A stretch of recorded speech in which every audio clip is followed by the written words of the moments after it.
What's up guys, Jason here, and it's been a minute since I've uploaded, but on today's video I got something very interesting to show you guys.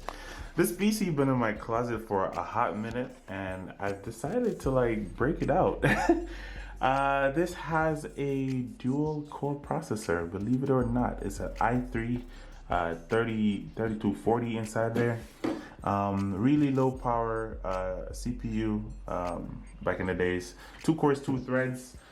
So I was thinking, what if I took the motherboard out of this one and place it in my main system and run it with my RTX 3070? Will I get good gaming performance, or will this just be like a total fail?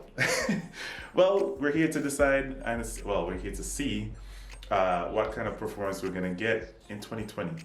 We're not gonna pressure it too much, but we're gonna play some newer games at low settings / high settings and see how much performance we get. All right, so if you guys like this video, do give it a thumbs up. Comment down below and tell me what parts or what you want me to do next, I guess. Let me know your guys' thoughts on this video. If you guys like these kind of videos, let me know. I'll do more of it, okay?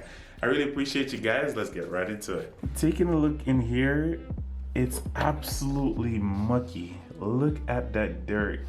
This thing has been sitting in the closet for so long. Man, even some sunflower seeds over here. You might ask why I didn't do it the easy way. Why didn't I just get a beefier power supply, put it up here, and then just, drop the graphics card in there? But I cannot. This graphics card is so huge. Well, it's not as huge as many cards out there now. It's a little bit longer though. There's no possible way to actually put it in the PCIe slot. So for now, I'm gonna have to actually take out the motherboard. This thing right here is blocking it, the disk drive, and there's no way to get this out unless I have some serious tool to cut it off, and I do not have. So so yeah, we're gonna have to do it the hard way. Take it out and put it in my other system over there. All right, let's pull this thing apart.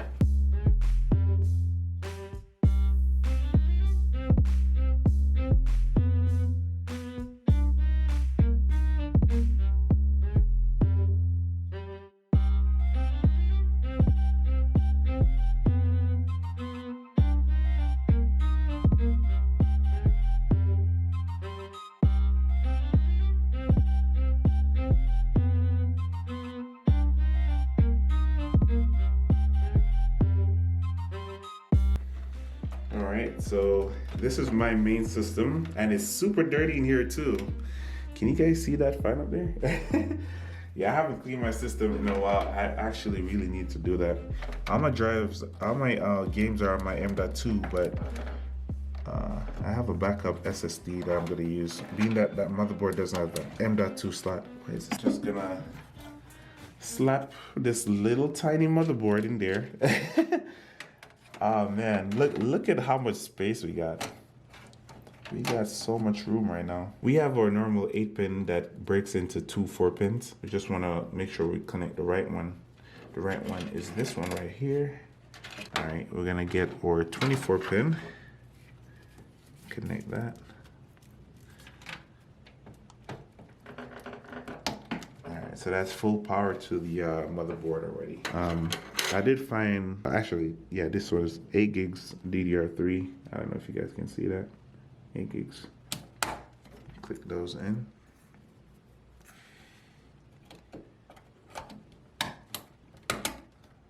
All right, so now we got 16 gigs of RAM. And I pray to God that they work. I did manage to find an old cooler. Look at how dirty that thing is.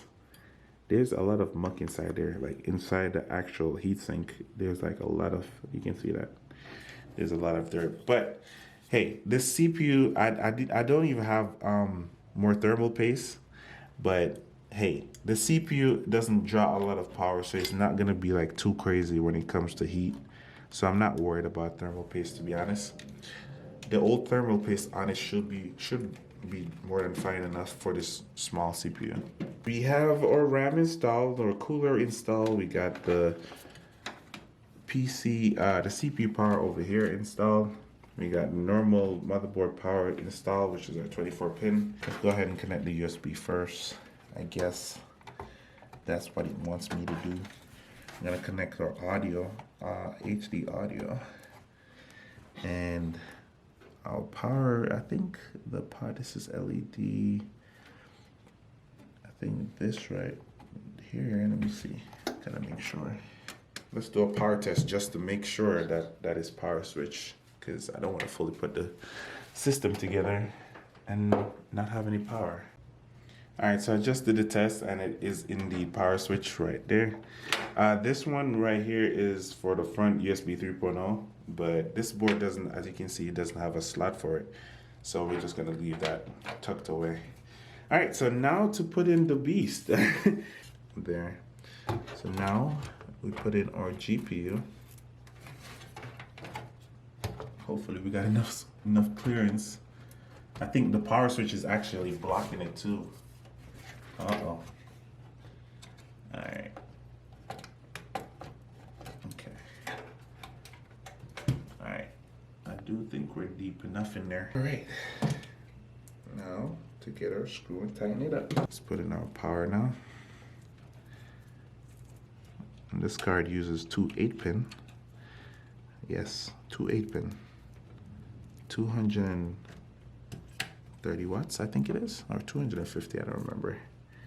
A very power hungry card. But by today's standards, this is not classified as power hungry. We have cards that are using over 300 watts. 300 watts just for a graphics card. That's crazy.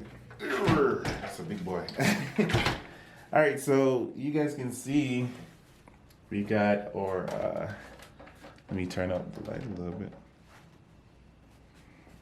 We got everything set in there, but we got the CPU set up. We got our graphics card there on the motherboard and everything. So now all that's left is to like power this thing on, make sure that it works, and then we're gonna get into some games, okay?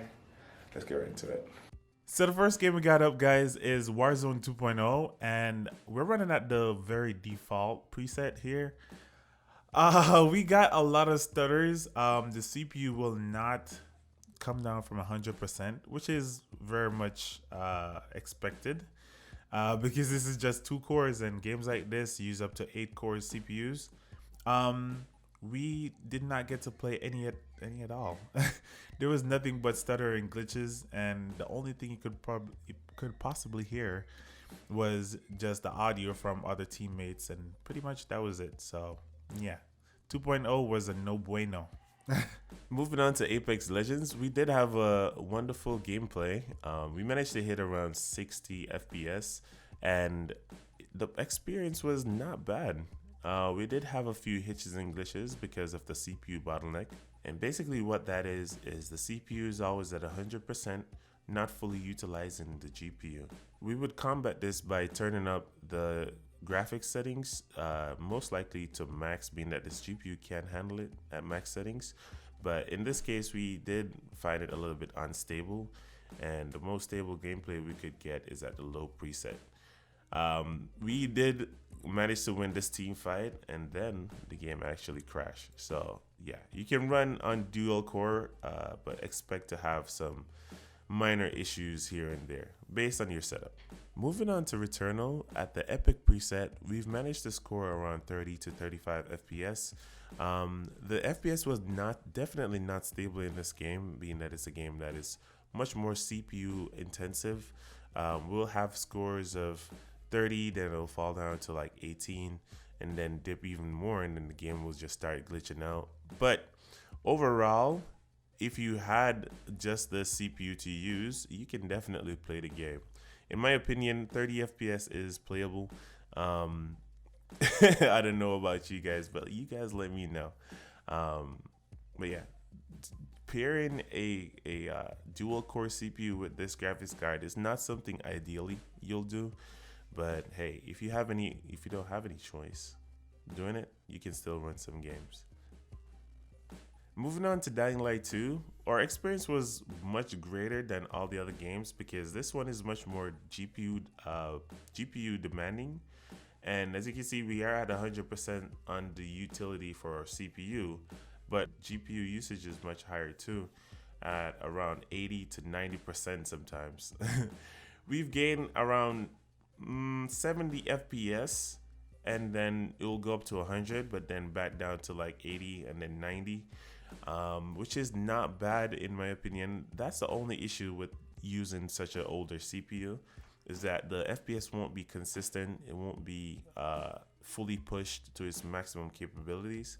It'll just have a little bit of back and forth, like a little bit of dips here and there, back up and then dips again. So much more playable than the other games, but in the end it's still not as stable as it should be.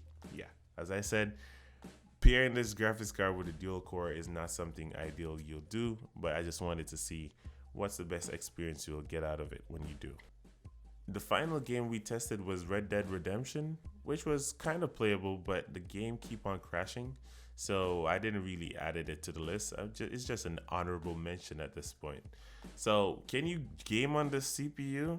Definitely, but at what cost? Maybe if you pair a better GPU with it, you'll get a little bit better experience. But overall, in the end, it's just a dual core CPU, and a lot of games are using up to 8 cores. So your experiences won't be the greatest, but it's definitely able to play some games. If you guys like these kinds of videos, be sure to like and share. Comment down below if there's a type of CPU that you want me to test, or if there's any idea that you have that you want me to try. Let me know and I'll try to do it for you guys. My name is Jason, and be sure to have a wonderful day. And yeah, we'll see you guys in the next one.